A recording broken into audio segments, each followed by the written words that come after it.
Dévotion Fanro du dimanche 19 novembre 2023. Par l'apôtre Grace Lubega. Titré « Le mystère de la tentation partie 1 ». Luc 4 versets 3 à 4, LSG, et le diable lui dit, « Si tu es fils de Dieu, commande à cette pierre qu'elle devienne du pain. » Et Jésus lui répondit, « Il est écrit, l'homme ne vivra pas de pain seulement, mais de toute parole de Dieu. » La tentation de Jésus-Christ nous donne un aperçu de la manière dont l'ennemi tente les enfants de Dieu. Le premier aspect de la tentation est la connaissance de son identité. Sais-tu qui tu es? L'ennemi n'a pas dit « si tu es le Fils de Dieu », parce qu'il ne savait pas qui était Christ et essayait seulement d'établir ce fait. Il voulait tester si le Seigneur savait qui il était. De nombreux chrétiens échouent à ce test et, ce faisant, transforment les pierres en pain. Ils se livrent à des actions pour prouver aux hommes qui ils sont parce que, en premier lieu, ils sont indifférents à leur propre identité spirituelle. Si vous savez qui vous êtes, cela ne sert à rien de le prouver.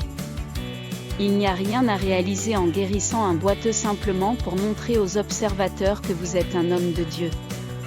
La guérison et la démonstration de la puissance de Dieu visent un objectif plus élevé que celui de soulager vos insécurités. Lorsque vous entendez un chrétien dire « puis-je vous montrer » ou faire preuve de pouvoir, pour leur montrer, c'est uniquement parce qu'il ne sait pas qui il est. Ce qui peut apparaître comme un miracle ou une œuvre de Dieu aux yeux des autres, lorsqu'on le compare à l'étendard de l'Esprit, se révélera être des pierres transformées en pain. Étude plus complémentaire, Genèse 3, versets 1 à 5, Romains 8 verset 14. Pépite d'or, si vous savez qui vous êtes, cela ne sert à rien de le prouver. Il n'y a rien à réaliser en guérissant un boiteux simplement pour montrer aux observateurs que vous êtes un homme de Dieu. La guérison et la démonstration de la puissance de Dieu visent un objectif plus élevé que celui de caresser vos insécurités.